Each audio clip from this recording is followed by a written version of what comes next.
घड़ियाल सेंचुरी में हजारों घड़ियालों के बच्चों का जन्म, वन्यजीव प्रेमियों में खुशी। उत्तर प्रदेश, मध्य प्रदेश और राजस्थान में प्रवाहित चंबल नदी से वन्यजीव प्रेमियों के लिए बड़ी खुशी आई है। चंबल नदी में पहली बार हजारों की तादाद में घड़ियाल के बच्चे प्रजनन के बाद जन्मे हैं। चंबल नदी में इन दिनों हजारों की तादाद में घड़ियाल के बच्चे नजर आ रहे हैं। इन बच्चों की किलकारियों ने चंबल सेंचुरी के अफसरों को खुश कर दिया है। 2100 स्क्वायर मीटर में फैले नेशनल चंबल घड़ियाल सेंचुरी में 1989 से घड़ियालों का संरक्षण करना शुरू हो गया था।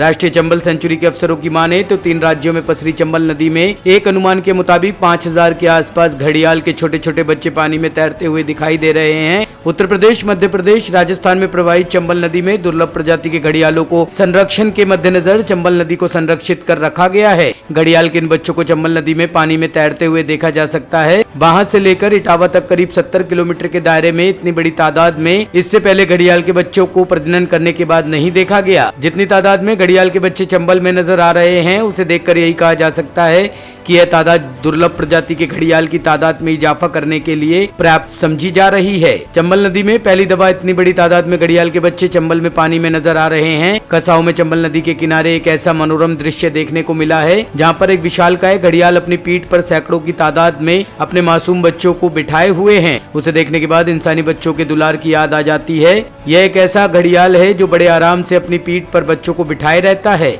जब कोई हरकत उसको सुनाई देती है तो वह अपने बच्चों को पीठ से उतारता है, अन्यथा सभी बच्चे उसकी पीठ पर बैठकर आनंद लेते हैं। सुबह शाम ये दृश्य गांव वालों के लिए बड़े ही आनंद का विषय इस समय बना हुआ है।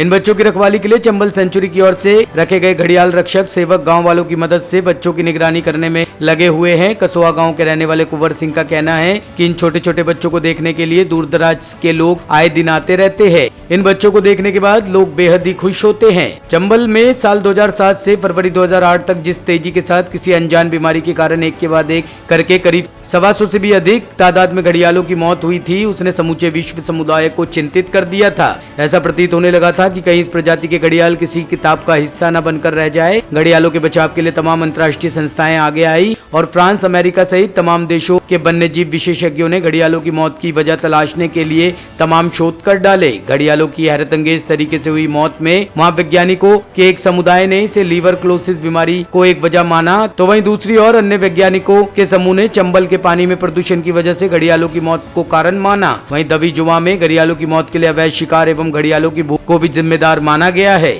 और 8 के बाद से जिस तरह से वन विभाग ने यहाँ पर काम किया है, उससे घड़ियाल की पॉपुलेशन में इंक्रीज हुआ, प्रोटेक्शन मिला, तो बहुत सारे नए लोकेशंस पर घड़ियालों ने नेस्टिंग शुरू किया है और अब काफ़ी संख्या में उनके नेस्ट मिल रहे हैं। तो जब उनको सुरक्षा मिलती है तो बहुत सारे हैचलिंग सुरक्षित रूप से बाहर निकलते हैं। और यह चूँकि मई लास्ट और जून का फर्स्ट वीक जो है वो घड़ियालों के बच्चों के लिए मुफीद रहता है, इसलिए यहाँ पर सबसे ज़्यादा इससे हुई है। लेकिन पिछले कुछ सालों में जिस हिसाब से नेस्टिंग हो रही है, उस हिसाब से 150 के आसपास, 150 और 200 के आसपास नेस्ट यहाँ मिले हैं। और ऑन एवरेज एक लगभग 40-45 का जो प्लस साइज़ है वो रहता है। तो आप उसी से मल्टीप्लाई करें तो लगभग 3-4 हज़ार बच्चे तो दिखाई देते हैं। मुरैना के बाद से 5-6 लोकेशंस हैं जहाँ पर घड़ियाल के हैचलिंग्स बहुत अच्छी तादाद में दिखते हैं। हम तो यही चाहेंगे कि लोग हमारे एक्वाटिक इकोसिस्टम का एक टॉप कार्निवोर्स है, इस इकोसिस्टम का एक महत्वपूर्ण प्राणी है और उसको हमें बचाने के लिए काम करना चाहिए। जो भी लोग नदियों के किनारे रह रहे हैं और आसपास पाए जा रहे हैं रहते हैं, वो उनको इनकी सुरक्षा करनी चाहिए और उनके संरक्षण की दिशा में भी काम करना चाहिए।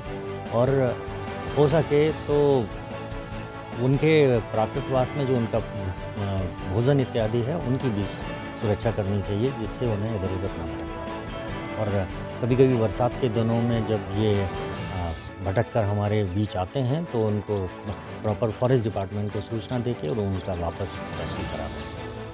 जी ज़रूर, यहाँ हम लोग भी हैं, आसपास के गांव के हैं, अपने जनपद से भी कई लोग आते हैं यहाँ देखने के बच्चों के लिए, और यहाँ सुरक्षा भी बच्चों की लोग बाग करते हैं।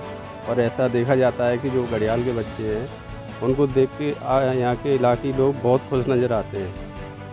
डॉल्फिन भी मछलियाँ हैं, कछुए भी हैं। इनको देख के लोग बहुत अच्छे खुश होते हैं और अच्छा संदेश मिल रहा है। टॉप स्टोरी ब्यूरो के लिए इटावा से नीलकमल की रिपोर्ट।